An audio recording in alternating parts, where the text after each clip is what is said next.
So today, we're digging into a really powerful idea from Andrea Iorio's book, Between You and AI.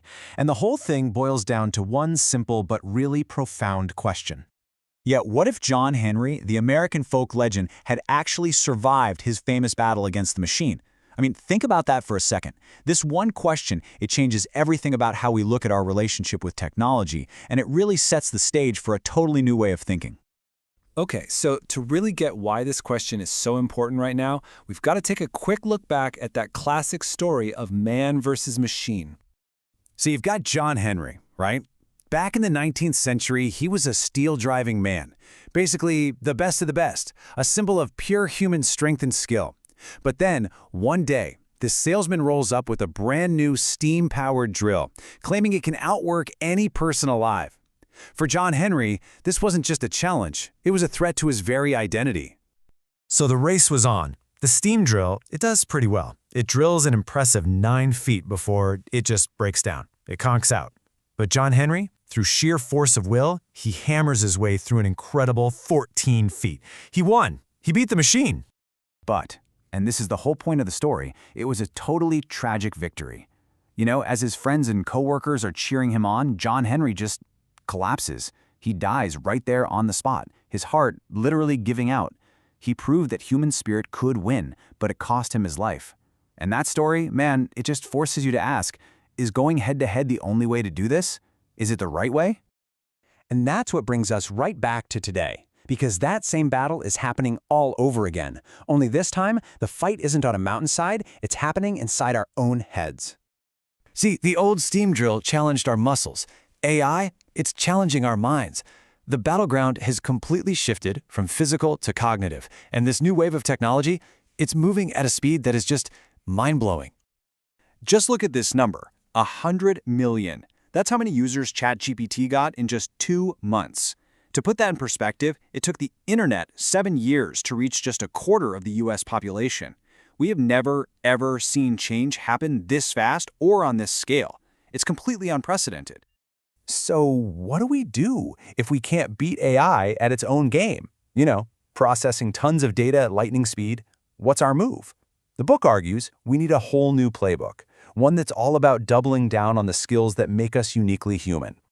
And this playbook, it's built on 3 key transformations.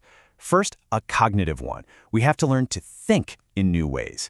Second, a behavioral one. We have to act in new ways. And finally, an emotional one. We got to learn to feel in new ways, tapping into stuff AI just can't touch, like real empathy. Okay, that all sounds great, right? But what does it actually look like day to day? Let's break down a few of the specific skills we really need to be building right now. First up, on the cognitive side, is something called prompting. Think about it. In a world where AI has all the answers, our real value isn't about what we know anymore. It's about how good we are at asking questions. Our competitive edge, our secret sauce, is the quality of the questions we ask. That's what gets you the good stuff from the AI. Here's a great example. Back in 1944, a guy named Edwin Land is taking a picture of his 4-year-old daughter, and she just asks this simple, innocent question. Dad, can I see the picture now? And that question, why can't I see it right now? It just stuck with him. It totally challenged the way things were, and it led him to invent the Polaroid instant camera. That is the power of asking a beautiful question. All right, let's talk about behavior. And a big one here is adaptability. And the perfect case study is the pharma company Eli Lilly. For decades, these guys were the kings of diabetes drugs. But they saw the writing on the wall, and they made this incredibly gutsy move to pivot into the new weight loss drug market, basically cannibalizing their own main business. And what happened? Their value went through the roof, all because they were willing to adapt instead of just clinging to what worked in the past. Okay, another huge behavioral skill is becoming anti-fragile. I love this concept. So you know how fragile things like a wine glass, they just shatter under pressure, right? And resilient things like a plastic bottle, they can take a hit and bounce back to their old shape. But anti-fragile things, like a human bone, they actually get stronger from stress and pressure. This connects right back to that emotional transformation. It's about building a mindset where mistakes and challenges aren't just endured, they make you better. They make you stronger.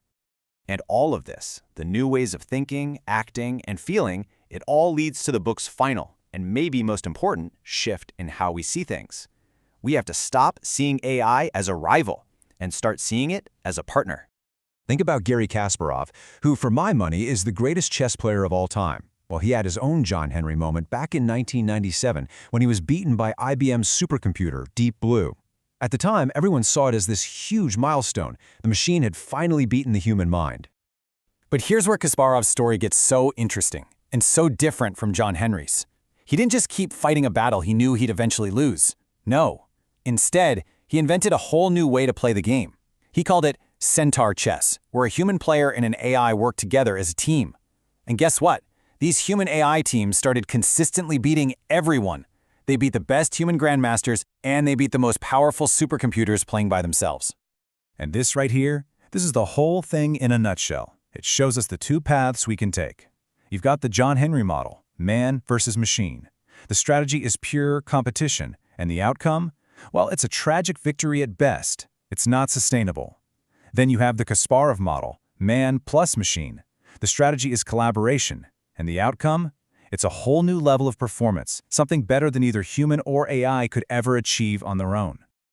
So in the end, it really all comes down to this. AI has its strategy, right? It's going to process data faster and more efficiently than any human ever could. That's a given. The real question, the one this book leaves you with, is a personal one. What's yours?